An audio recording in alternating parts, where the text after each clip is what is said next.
We're going to go now to how search and rescue crews are focusing all of their efforts around the clock on finding those survivors. And we're learning new details about the missed warning signs dating back years.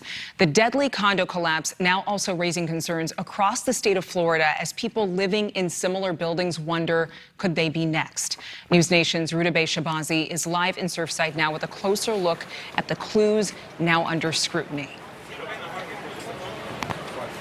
Adrian, tens and tens of thousands of people live in similar condos, so of course these questions are being raised and answers are being demanded at the local level, even at the presidential level tonight. And now we're hearing, aside from this 2018 report that had warning signs clearly documented, contractors went in to work on the concrete in that very building and were told to leave by the condo board because they were out of money.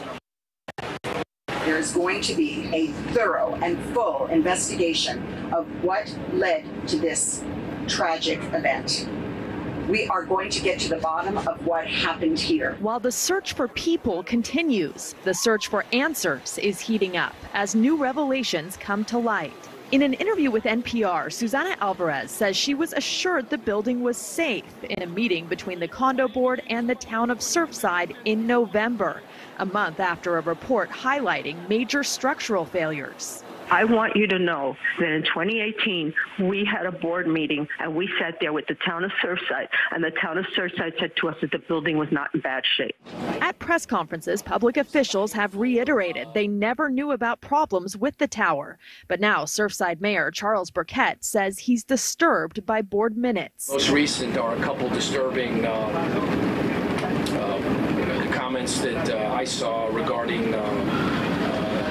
minutes, board minutes at the Champlain South towers with respect to some of our officials in town. And now other condo dwellers on the Florida coast are asking if they're safe. The whole coast of Florida is a very corrosive environment. You're hot, you're humid, you're salty. That's the worst thing you can do for concrete and rebar.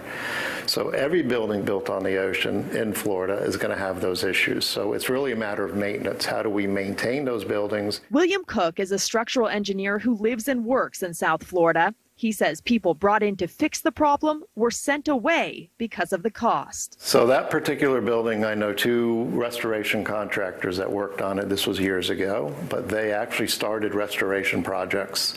Those projects were halted by the association finally at a point in time because there wasn't enough money to continue the work. So they did what they were tasked to do. They advised that there was more work that needed to be done.